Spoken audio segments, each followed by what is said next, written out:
What's up, motocross action? Welcome to This Week in MXA, episode number 24, presented to you by O'Neill Racing. I'm Josh Mosiman, and in this video, we're going to be talking about the Thunder Valley National and a few of the hot topics coming from that race.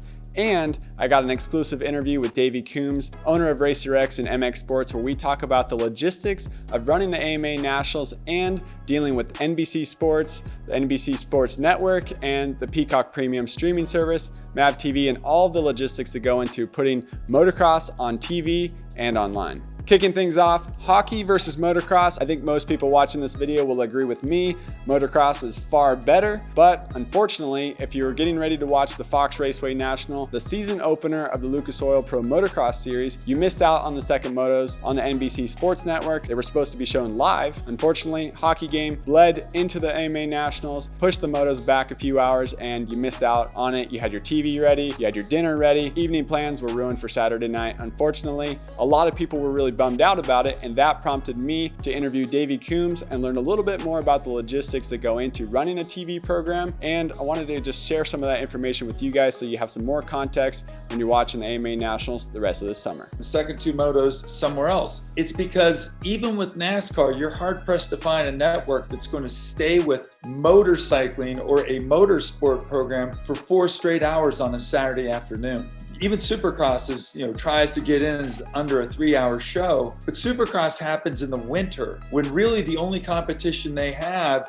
is occasionally football on the weekends, playoff football, and then basketball. We're up against not only playoff basketball, but playoff hockey, NASCAR, golf, baseball. It's just a really crowded sports landscape. And, while motocross may be the number one thing to the Coombs family, the Mosiman family, the Lawrence family, to a lot of other people in America, hockey is more important to them. And there's more viewers that turn out to watch a hockey playoff. And the commitments that NBC Sports has to the NHL, which are rapidly changing as ESPN steps in moving forward, we simply got preempted by a playoff series extending into the Dirt Bike Kids Fox National Opener. And I think I just said that whole thing wrong. I think it's the Dirt Bike Kids National at Fox Raceway at Pala. We're still sort of one of the smaller motorsports entities compared to what the NHL is.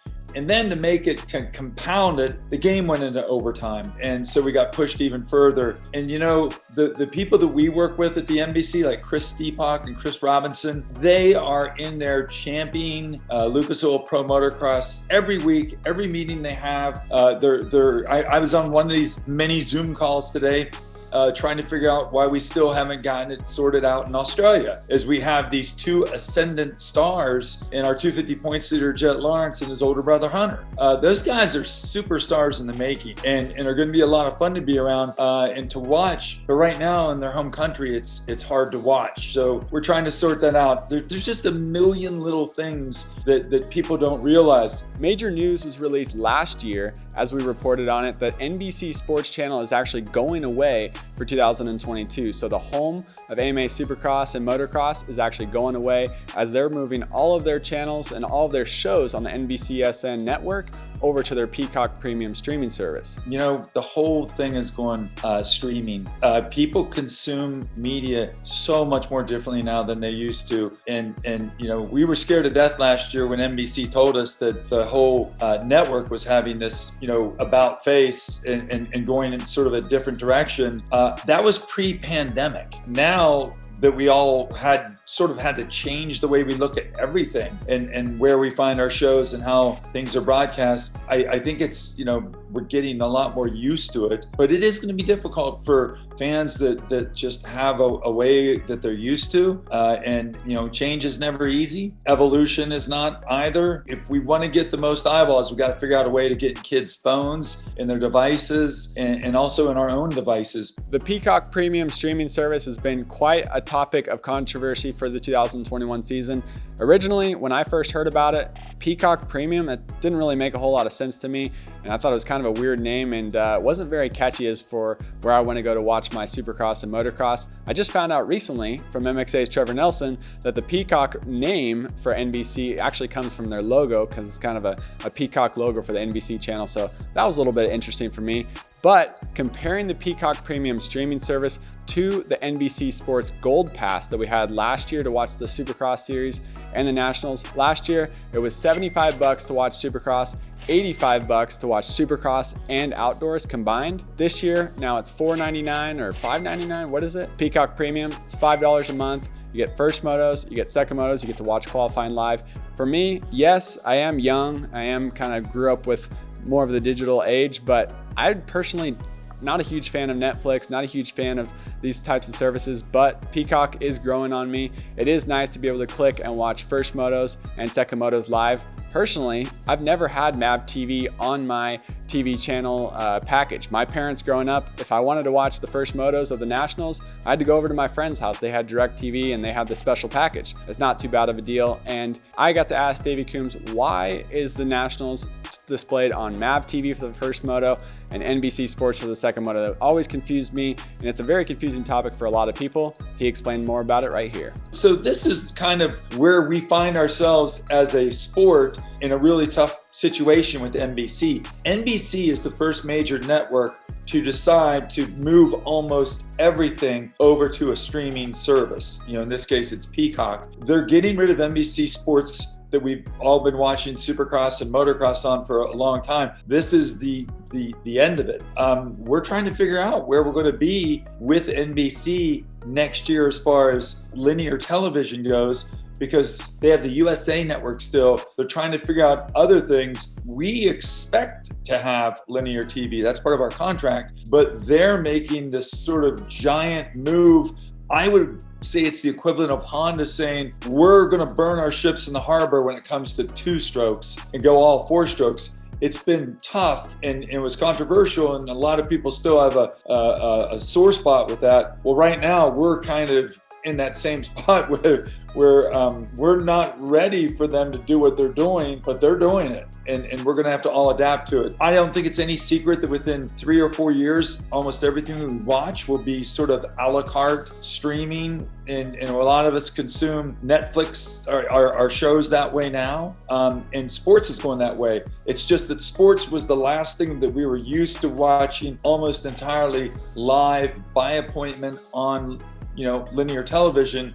And now it's going to be live, but on streaming for the most part for a lot of people. And it's going to have some growing pains. People are going to be upset about it. But my God, for $4.95 a month or $4.99 a month, that's a deal. Not only do you get all 4 motos, you get all the archive things, and you get the hour-long post show that they do, and you also get the live streaming and practice. It's a bargain, but just people don't want to commit to that kind of service right now. Yeah. And I understand it. It's a change, and change is never easy. A sport that was, founded in England in 1924 was not built based on television in America in 2021. But we've tried to keep it sort of the same 2-moto format that was originally 3 motos, and they did that because the bikes used to break so much. Diving into the Thunder Valley National, this week was a complete contrast the track was to the AMA National at Fox Raceway. Fox Raceway, the season opener, was gnarly, super deep, super rough, super muddy, especially in practice, and it developed into being a super rough track for the season opener. Then Thunder Valley, round 2, a complete contrast. It was actually dusty on the first laps of practice and turned into a completely different track for racing. We got to hear from Ken Roczen in the post-race press conference what he thought about the track.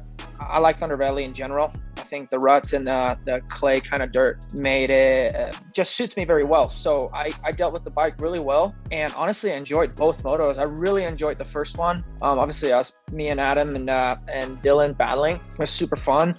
And not just because I won, but in general, like just being there the whole entire moto and us 3 battling and passing each other was a lot of fun. So I also liked how, I know in the beginning, or it's been a bit of a debate with not ripping it as deep, but I didn't mind it because it allowed us to move around on the track a lot and use a lot of different lines, and I really enjoyed that side of things. And if you've been paying close attention to Adam Sincerell and how he's doing so far this series, unfortunately he's crashed while leading at Fox Raceway, and then he crashed again at Thunder Valley while he was running up front. Unfortunately, it is kind of a characteristic flaw that we've seen with Adam Sincerell, where he's making mistakes while running at the front of the pack, but he did provide some really good context and perspective in the post-race press conference, where he talked about how much riding time and how his fitness is coming into the AMA Nationals. I mean, I think for me, it's just kind of getting back into the flow of racing, like the race intensity. It's difficult to mimic that in practice. You know, I don't think I've raced since February, and it's not like I had much of a base before that. You know, I was not really doing a whole lot of riding this off season. So just kind of getting back into the race condition. Clearly, like beginning of the moto, my speed's good, and I'm just really not strong enough at the end. I feel like I can go as fast as those guys, but it's just going to take more laps, more time, more races, and just more training during the week. You know, I get two weeks in Florida. I haven't been to Florida in a while, so that'll be good.